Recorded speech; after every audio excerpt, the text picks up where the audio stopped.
Yes, haleluya. Selamat malam Bapak Ibu Saudara. Malam ini saya ingin bicara dengan satu topik. Hadirat Tuhan adalah segalanya dan mengandung berkat. Apa maksudnya hadirat Tuhan adalah segalanya dan mengandung berkat? Maksudnya begini. Hadirat Tuhan itu tidak hanya kehadiran Tuhan yang ada di situ, tidak hanya kehadiran pribadi Allah yang ada di situ, tetapi di dalam hadirat Tuhan itu juga ada berkat Tuhan di dalamnya. Jadi selalu waktu kita mengejar Tuhan, kita juga akan mendapatkan berkatnya. Kenapa? Karena Tuhan adalah sumber. Alkitab sudah bilang cari dahulu kerajaan Allah dan kebenarannya, Matius 6 ayat 33. Cari dahulu kerajaan Allah dan kebenarannya, semuanya akan ditambahkan kepadamu. Jadi waktu kita ketemu cari Tuhan, semuanya itu akan kita dapatkan. Kenapa Bapak Ibu Saudara? Karena semuanya itu berasal dari Tuhan. Kejadian 1 bilang gini, pada mulanya adalah Allah. Kemudian jadi waktu kita lihat awal semuanya, Alkitab bilang Allah kita adalah yang awal dan yang akhir, yang kekal, kemudian kepada kekekalan. Sebenarnya tidak ada awal, tidak ada akhir. Dia yang ada pada mulanya. Kemudian dari pribadi dialah baru ada alam semesta ini, baru ada ciptaan-ciptaannya. Jadi ciptaan-ciptaan yang ada sekarang itu keluar dari pribadi Allah sendiri. Alkitab bilang di dalam kitab Yohanes 1, tanpa Dia tidak ada satupun yang sudah diciptakan atau yang ada di muka bumi. Jadi segala sesuatu itu keluar dari pribadi Allah sendiri. Jadi kalau orang tanya mana duluan yang ada, alam semesta atau Allah? Allah duluan. Mana duluan yang Allah? Surga atau Allah? Allah duluan. Pribadi Allah duluan, kemudian dari pribadi Allah keluar semuanya. Makanya kalau kita dapatkan Tuhan, kita akan dapatkan segalanya. Sehingga waktu kita ada dalam hadirat Tuhan, hadirat Allah itu juga mengandung, ada kandungan berkat di dalamnya. Jadi sekali ingin bicara tentang hadirat Tuhan adalah segalanya dan mengandung berkat. Dan gak tanggung-tanggung, kita akan belajar dari seorang yang sangat kaya, sangat kuat, sangat perkasa, sangat terkenal, sangat berkuasa. Siapa? Raja Daud. Mazmur 65 ayat yang kelima, ini yang dikatakan oleh Raja Daud dalam Mazmur 65 ayat yang kelima. Berbahagialah orang yang engkau pilih dan yang engkau suruh mendekat untuk diam di dalam pelataranmu. Perhatikan, saya akan jelaskan selalu hadirat Tuhan, dan di situ kita akan belajar juga ada berkat Tuhan di situ. Ada hadirat Tuhan, ada berkat Tuhan. Nah di sini Mazmur 65 ayat 5, Daud berkata, berbahagialah orang yang kau pilih dan yang engkau suruh mendekat untuk diam di pelataran. Di mana? Yang dimaksudkan pelataran sini adalah hadirat Tuhan. Bagi Daud, dia katakan itu yang sangat berbahagia. Kalau berbahagia di sini lebih dari menyenangkan. Berbahagia itu gabungan dari menyenangkan, memuaskan. Itu berbahagia. Ada satu perasaan yang tidak bisa dilukiskan. Itu berbahagia. Jadi dia bilang, bagi Daud, diam di pelataran Tuhan itu berbahagia. Kemudian kita lihat selanjutnya dari ayat 5 ini. Alkitab berkata, kiranya kami menjadi kenyang dengan segala yang baik di rumahmu, di baitmu yang kudus. Jadi waktu kita ada di rumah Tuhan, di bait Tuhan, di hadirat Tuhan, kita akan menjadi kenyang. Alkitab berkata, dengan segala yang baik. Sekali lagi, kita akan menjadi kenyang dengan segala yang baik. Kenyang dengan hadirat Tuhan, kenyang dengan pribadi Tuhan, tapi juga apapun segala yang baik. Apakah kesehatan itu segala yang baik? Iya. Apakah kelimpahan itu segala yang baik? Iya. Apakah promosi itu segala yang baik? Iya. Apakah punya properti itu segala yang baik? Iya. Apakah kehidupan yang terpelihara aman segala yang baik? Iya. Itu sebabnya Daud rindu dan dia senang ada di hadirat Tuhan. Mazmur 63, kita lihat ayat 2 sampai ayat yang ke-7 di sini. Hadirat Tuhan dan apa yang terkandung di hadirat Tuhan. Mazmur 63 ayat 2 sampai ayat 7. Ayat 2 berkata gini, ya Allah, Engkaulah Allahku, aku mencari Engkau. Jiwaku haus kepadamu, tubuhku rindu kepadamu, seperti tanah yang kering dan tandus tiada berair. Lihat, dia cari, dia rindu akan Tuhan. Ayat 3, demikianlah aku memandang kepadamu di tempat kudus, sambil melihat kekuatan dan kemuliaan Tuhan. Jadi hadirat Tuhan itu, dia katakan di situ ada kekuatan Tuhan, ada kemuliaan Tuhan. Tapi saya jelaskan dulu ayat 2. Dia sambil merindukan Tuhan, seperti rusa yang haus, seperti tanah yang kering, tandus tiada berair. Sudah bisa bayangkan rusa yang haus, kemudian tanah yang kering, tandus tiada berair. Seperti itulah kerinduan dia akan Tuhan. Dan dia tahu di dalam hadirat Tuhan itu ada kekuatan, ada kemuliaan. Kemudian ayat 4, sebab kasih setiamu lebih baik daripada hidup, dan bibirku akan membukakan engkau. Demikianlah aku mau memuji engkau seumur hidupku dan menaikkan tanganku demi namamu. Seperti dengan lemak dan sumsum jiwaku dikenyangkan, dan dengan bibir yang bersorak-sorai mulutku memuji-muji. Dia bilang seperti dengan lemak dan sumsum jiwaku dikenyangkan. Itu makanan yang terbaik, makanan yang enak. Lemak dan sumsum jiwaku. Jadi saudara lihat, kita akan mengalami kepuasan roh, kepuasan jiwa, dan kepuasan tubuh. Ada berkat secara fisik yang kita juga akan alami di situ. Jadi jiwa kita itu dikenyangkan sehingga bibir kita akan bersorak-sorak. Kita akan memuliakan Tuhan. Ayat 7. Apabila aku ingat kepadamu di tempat tidurku, merenungkan engkau sepanjang kawal malam. Jadi bayangkan, bahkan di tempat tidurnya dia merenungkan Tuhan. Artinya dia tetap dapat menikmati hadirat Tuhan. Waktu dia ada di dalam hadirat Tuhan, dia mengalami segala kebaikan, dia dikenyangkan, dia mengalami kemuliaan, dia mengalami kekuatan Tuhan. Ayat 8 berkata, sungguh engkau telah menjadi penolongku, dan dalam naungan sayapmu aku bersorak-sorai.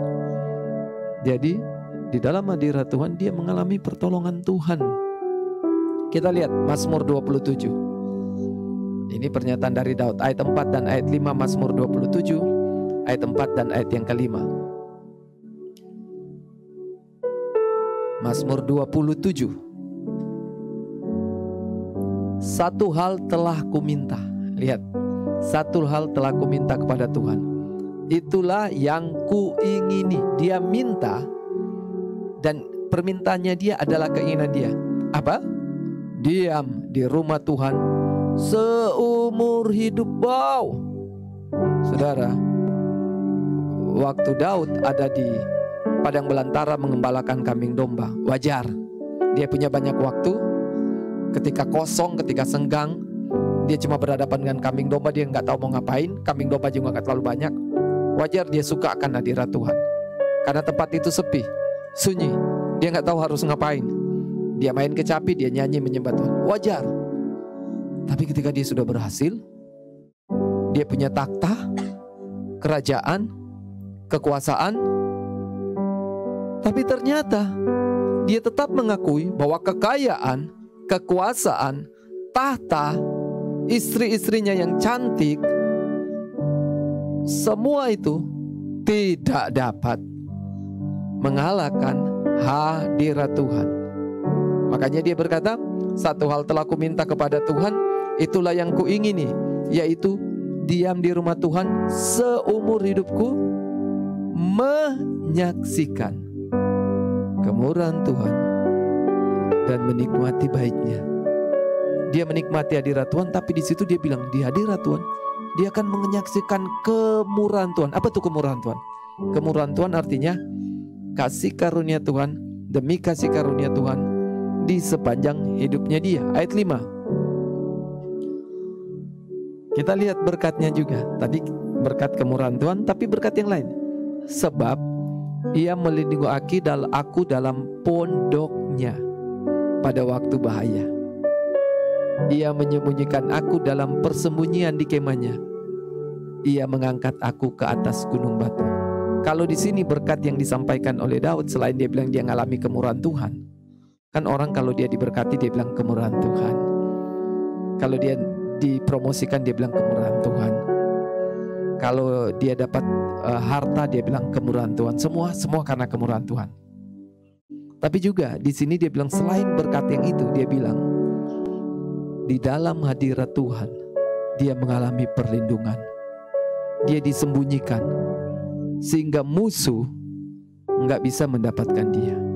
Saya beritahu, iblis nggak bisa mendapatkan saudara kalau saudara ada di dalam hadirat Tuhan. Dia nggak bisa sentuh. Kenapa? Di perjanjian baru dia harus lewati darah Yesus dulu. Kemudian hadirat Tuhan, kemuliaan, mana bisa iblis menembus kemuliaan Tuhan? Malaikat-malaikatnya, mana bisa iblis bisa menembus malaikat-malaikatnya? Nggak bisa. Jadi di dalam hadirat Tuhan itu ada perlindungan yang pasti. Saya beritahu kepada Bapak Ibu Saudara, tempat teraman hari-hari ini cuma di hadirat Tuhan. Dimanapun Bapak Ibu Saudara berada, di kantor, di komuter lain, di Transjakarta, di MRT, saudara pergi kemanapun, kita sedang berhadapan dengan apa? Musuh yang tidak kelihatan dengan mata telanjang. Apa? Virus COVID-19. Kita nggak tahu orang yang ketemu dengan kita ternyata dia carrier, pembawa virus atau tidak, walaupun dia nggak punya gejala. Kita nggak bisa tahu sekarang. Tapi ketika kita berjalan bersama dengan hadirat Tuhan, kita tetap ada dalam hadirat Tuhan 1 kali 24 jam, sambil kerja, sambil istirahat, sambil tidur, sambil di kantor, sambil sekolah, di kampus, di kendaraan, dimanapun, kita tetap ada di hadirat Tuhan. Itulah yang Paulus katakan, tetaplah berdoa. Paulus katakan berdoalah senantiasa. Jadi kapanpun kita tetap bisa terhubung sekarang di dalam roh. Kita nggak dibatasi oleh ruang dan waktu. Yesus berkata penyembah benar akan menyembah Bapa dalam roh dan kebenaran. Tidak lagi di atas gunung, tidak lagi di Yerusalem, tapi di mana? Dalam roh. Jadi dimanapun kita berusaha masuk di dalam roh. Kita bersekutu dengan Tuhan. Nah di situ hadirat Tuhan akan melingkupi kita, sehingga jaminan perlindungan dari COVID-19 itu pasti waktu kita ada dalam hadirat Tuhan. Jadi kita nggak tahu dengan siapa kita bertemu, kita nggak tahu di tempat di mana kita pergi berada apakah ada ancaman di situ. Sekarang tiba-tiba saudara ada kriminalitas, ada bencana alam, apapun bisa menyerang kita, ada banyak kejahatan bisa menyentuh kita. Tapi Alkitab bilang dalam kitab Mazmur, kemalangan orang benar itu banyak, tetapi Tuhan meluputkannya. Jadi kita hidup di dunia yang sama Bapak Ibu Saudara. Dunia yang penuh dengan kemalangan, kejahatan, penyakit, bahaya, ancaman. Kita hidup di dunia yang sama. Bedanya adalah Tuhan meluputkannya. Makanya Ini doa dari Daud yang lain. Mazmur 51 ayat yang ke-13. Dia berkata, jangan buang aku dari hadapan-Mu, dan jangan ambil rohmu yang kudus daripadaku. Jangan buang aku dari hadapan-Mu. Dari mana? Hadirat Tuhan. Dia ingin, biarpun dia sudah jadi raja, dia punya banyak sekali tentara, dia punya banyak sekali kekayaan, dia punya banyak sekali pengawal, tapi tetap dia bilang, lebih dari semuanya, dia rindu hadirat Tuhan. Jangan buang aku dari hadapan-Mu. Jangan ambil rohmu yang kudus dari hadapanku. Pernahkah Bapak Ibu Saudara merasa kering? Pernahkah Bapak Ibu Saudara merasa gak ada hadirat Tuhan? Kalau Bapak Ibu Saudara sudah merasakan hadirat Tuhan, Bapak Ibu Saudara akan merasakan berbedanya kalau Bapak Ibu Saudara tanpa hadirat Tuhan. Hidup rasanya hambar, hidup rasanya kering, hidup rasanya kosong, tidak menggairahkan, tidak punya arti apalagi kalau kita nggak punya hadirat Tuhan. Makanya Daud berkata, dia punya kekayaan, dia punya emas perak, dia punya kedudukan, dia punya tentara, dia punya kekayaan, kekuatan, dia punya posisi jabatan. Tapi lebih dari semuanya dia bilang, jangan ambil rohmu daripadaku, jangan buang aku dari hadapan-Mu. Hari ini saya nantang Bapak Ibu Saudara, jadilah orang yang suka menyembah Tuhan, suka ada di hadirat Tuhan. Raja Daud ternyata bukan hanya waktu dia mengembalakan domba dia suka menyembah Tuhan, suka hadirat Tuhan. Ternyata setelah dia menjadi raja, dia menemukan bahwa posisi kedudukan, jabatan, kekayaan tidak bisa mengalahkan hadirat Tuhan. Dia sudah alami semua itu, kemenangan-kemenangan yang dia dapatkan dalam peperangan, mengalahkan banyak sekali musuh, tidak dapat mengalahkan kepuasan ada di dalam hadirat Tuhan. Dia merasakan jauh lebih puas itu ada di dalam hadirat Tuhan, dari sekedar kemenangan-kemenangan, dari sekedar kekayaan, dari sekedar posisi jabatan yang dia punya. Apakah hari ini Bapak Ibu Saudara juga mengalami hal yang sama?